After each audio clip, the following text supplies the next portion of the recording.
Clipping coupons for an hour to save $5 is a financial tragedy.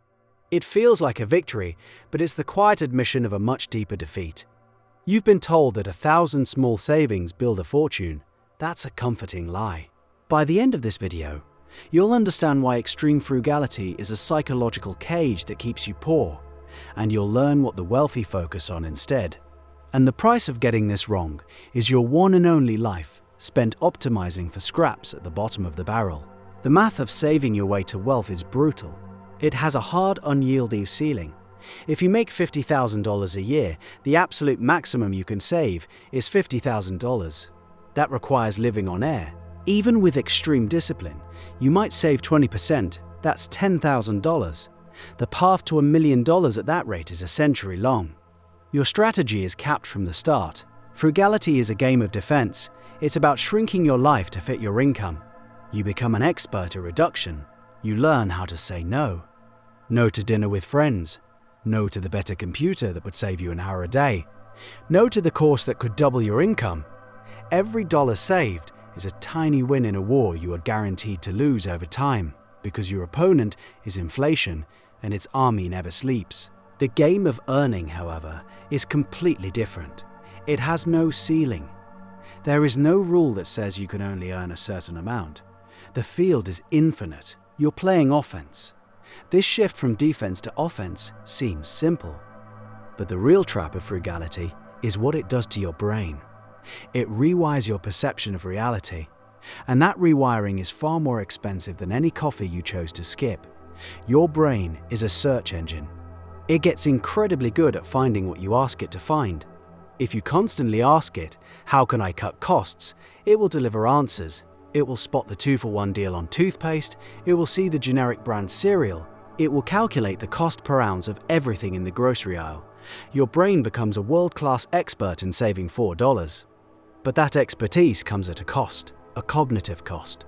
While your brain is running the Save Money software, it has no processing power left to run the Make Money software.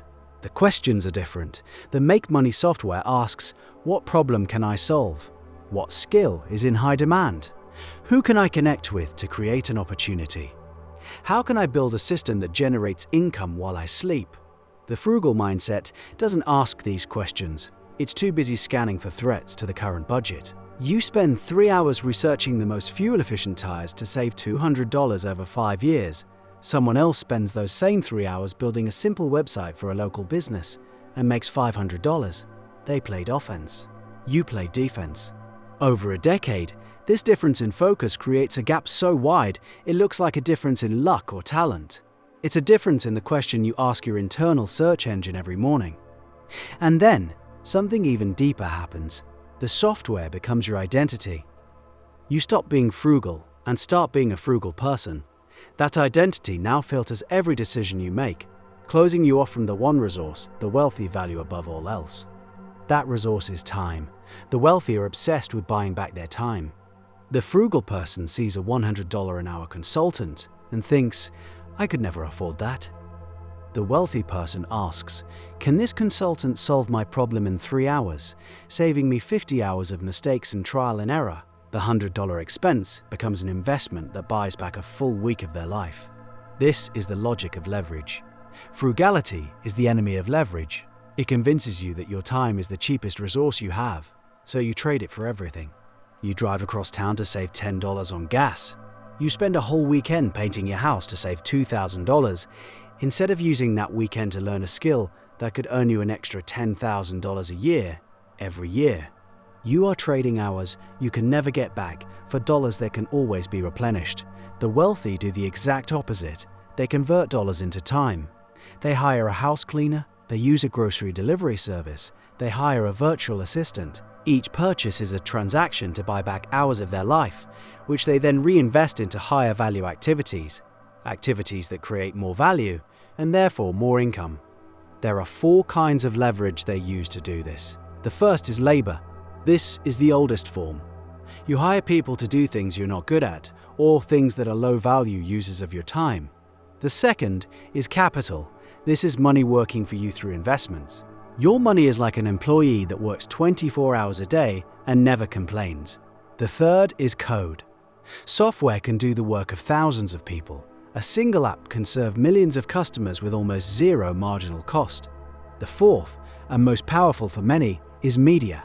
Creating a book, a podcast, or a YouTube channel is like having a robot army of salespeople working for you across the globe, for free, forever.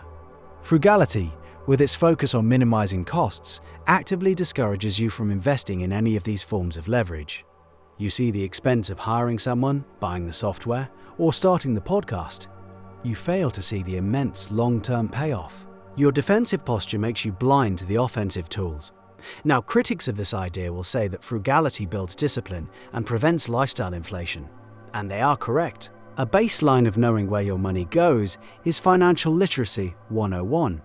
Living below your means is a prerequisite for any kind of financial progress. The trap is when cost-cutting ceases to be a tool and becomes the entire strategy. It's the difference between a company having a competent accounting department and a company where the accountants are also in charge of product development. You need the discipline. You need to control waste. But that discipline is the foundation, not the skyscraper. The wealthy build on top of that foundation. They automate their savings, they control their major expenses like housing and transportation, and then they stop thinking about it. They direct all their remaining mental energy toward expansion and creation. Their goal is to make the income line on their spreadsheet grow so fast that the expense line becomes mostly irrelevant. The frugal person is endlessly trimming the expense line, a game of inches. The wealthy person is focused on exploding the income line, a game of miles. This difference in focus naturally leads them to hunt for a very specific type of opportunity that the frugal mind is trained to avoid at all costs. They hunt for asymmetry. The frugal mindset loves symmetry. You work 1 hour, you get paid for 1 hour. You put $1 in a high-yield savings account, you get back $1.03. The risk is low, the reward is predictable, and it is vanishingly small. The wealthy hunt for asymmetric opportunities. These are situations where the potential downside is small and capped, but the potential upside is enormous and uncapped. Frugality avoids all risk. Asymmetric requires taking small, calculated risks. For example, spending $500 on a course to learn a new digital skill. The downside is capped. The most you can possibly lose is $500, and the time you spent. The upside is uncapped. That skill could lead to a freelance career that earns you an extra $50,000 a year, or it could help you start a business that sells for millions. The potential gain is 100 or even 1,000 times the potential loss. The frugal person sees the $500 cost. They see the risk. The wealthy person sees the asymmetry. They see the potential. Other asymmetric bets include starting a low-cost side business, investing a small percentage of your net worth in startups, or even just asking for a raise. The worst they can say is no. The downside is a moment of awkwardness. The upside could be an extra 10% on your salary for the rest of your career. Frugality trains you to obsess over the downside of every decision. What if I waste the $500 on that course? What if the business fails? This makes you systematically avoid all the opportunities that actually create wealth.